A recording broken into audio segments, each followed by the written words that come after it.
भारतीय संविधान का निर्माण एक लंबी प्रक्रिया से गुजरा है। आजादी हासिल होने से पहले ही संविधान सभा के बनने की प्रक्रिया शुरू हो गई थी और 1 दिसंबर 1946 से ही इसने अपना काम शुरू कर दिया था। इसके बाद 29 अगस्त 1947 को संविधान सभा ने प्रारूप समिति का गठन किया, जिसके अध्यक्ष डॉक्टर भीमराव अंबेडकर ने संविधान का प्रारूप संविधान सभा के अध्यक्ष डॉक्टर राजेंद्र प्रसाद को आज ही के दिन यानी 21 फरवरी 1948 को सौंपा था। संविधान में बहुत सारे पहलुओं को शामिल किया जाना था, जो एक जटिल काम था। संविधान के लिए बनी कुल 13 समितियों में से एक प्रमुख समिति प्रारूप समिति थी। प्रारूप समिति ने 6 महीने के अंदर ही संविधान का प्रारूप संविधान सभा को सौंप दिया था। इस समिति ने संविधान सलाहकार BN राव द्वारा तैयार किए गए ड्राफ्ट पर काम किया था। इसके बाद संविधान सभा में औपचारिक चर्चाएं शुरू हुई, जिससे संविधान को अंतिम रूप दिया जा सके।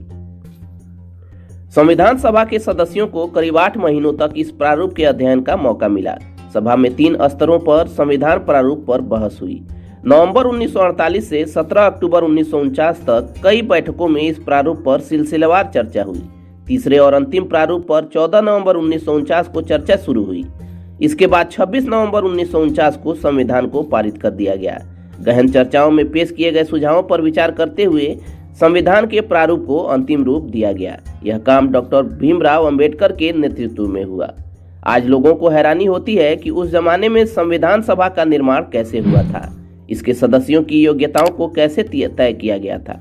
तो आपको बता दें कि भारतीय संविधान सभा के लिए बाकायदा चुनाव हुए थे, जो आजादी से लगभग 1 साल पहले ही हो गए थे। जुलाई 1946 में चुनाव संपन्न होने के बाद उसी साल दिसंबर में उसकी पहली बैठक भी हो गई थी।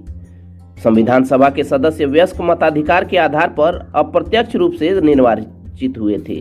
सभा की पहली बैठक के बाद ही भारत पाकिस्तान का बंटवारा तय हो गया था।